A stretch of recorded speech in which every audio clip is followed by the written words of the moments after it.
10:9, 13 1 Korintus 10:9, 13 Dan janganlah kita mencobai Kristus, seperti beberapa dari mereka juga dicobai, dan binasa karena ular. Dan jangan menggerutu, karena beberapa dari mereka juga menggerutu, dan binasa demi penghancur.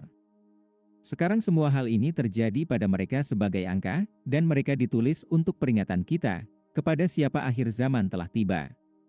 Biarkan dia, kemudian, yang mengira dia sedang berdiri, berhati-hatilah agar tidak jatuh. Tidak ada godaan yang menguasai Anda, tetapi godaan manusia. Tetapi Tuhan itu setia, yang tidak akan membiarkan Anda dicobai melampaui kemampuan Anda, tetapi dengan godaan itu juga akan membuat jalan keluar, agar Anda dapat menanggungnya.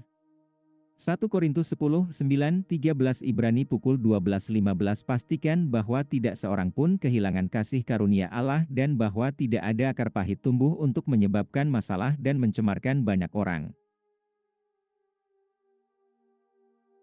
Ya pukul 1:21 Karena itu buanglah segala kekotoran dan kelebihan kejahatan, dan terimalah dengan lemah lembut firman yang ada di dalamnya, yang dapat menyelamatkan jiwamu. Dosa kelalaian Amsal pukul 3:27, janganlah menahan kebaikan dari mereka yang berhak menerimanya, padahal engkau mampu melakukannya. Pada hari penghakiman, kita tidak hanya akan dimintai pertanggungjawaban atas apa yang telah kita lakukan, tetapi juga atas apa yang belum kita lakukan. Lukas pukul 12:47, hamba itu, yang mengetahui kehendak tuannya, dan tidak mempersiapkan dirinya atau tidak melakukan apa yang diinginkan tuannya, akan dihukum dengan banyak pukulan. Dan ingatlah apa yang Tuhan katakan tentang hamba yang mengubur talentanya di bumi, lemparlah hamba yang tidak berguna ini ke dalam kegelapan, di mana akan ada tangisan dan kertakan gigi. Matius 25:30 Menyangkal Kristus 1 Yohanes pukul 2:22, siapa pendusta itu? Orang yang menyangkal bahwa Yesus adalah Kristus. Orang seperti itu adalah antikristus, dia menyangkal Bapa dan Anak. 2 Tesalonika 1:8-9, ia akan menghukum mereka yang tidak mengenal Allah dan tidak menaati Injil Tuhan kita Yesus.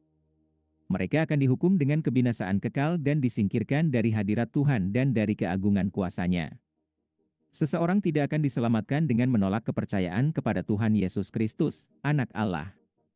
Karena, dia yang percaya kepada Anak memiliki hidup yang kekal, tetapi dia yang menolak Anak tidak akan melihat hidup, karena murka Allah tetap ada di atasnya.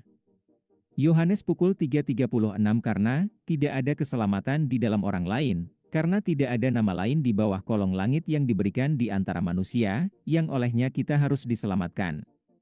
Kisah Para Rasul pukul 4:12 Inilah yang Yesus katakan, Akulah jalan dan kebenaran dan hidup. Tidak seorang pun datang kepada Bapa kalau tidak melalui Aku. Yohanes 14:6 Pengakuan iman Tuhan Yesus Kristus Saya mengakui dosa-dosa saya, dan saya bertobat dari dosa-dosa saya, dan saya mengakui Tuhan Yesus Kristus sebagai satu-satunya dan cukup juru selamat hidup saya, menulis nama saya dalam buku kehidupan. Dalam Efesus 2:8-9 tertulis, Karena kasih karunia kamu diselamatkan oleh iman, dan ini bukan dari dirimu sendiri, itu adalah pemberian Tuhan.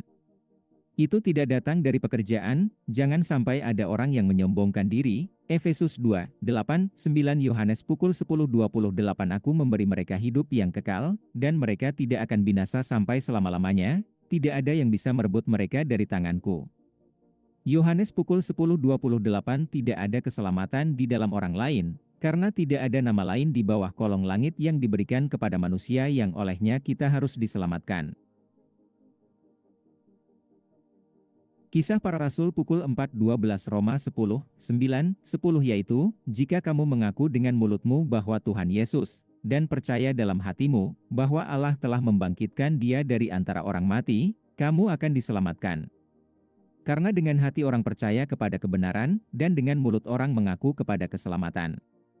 Roma 10:9-10 Kasih karunia dan damai sejahtera Tuhan kita Yesus Kristus untuk semua, bagikan video, suka, berlangganan. Suka ini dengan suka Anda membantu untuk berkhotbah dan melayani firman Tuhan, dan selamatkan jiwa-jiwa untuk kerajaan Tuhan, untuk pergi tinggal di Yerusalem baru, kota suci.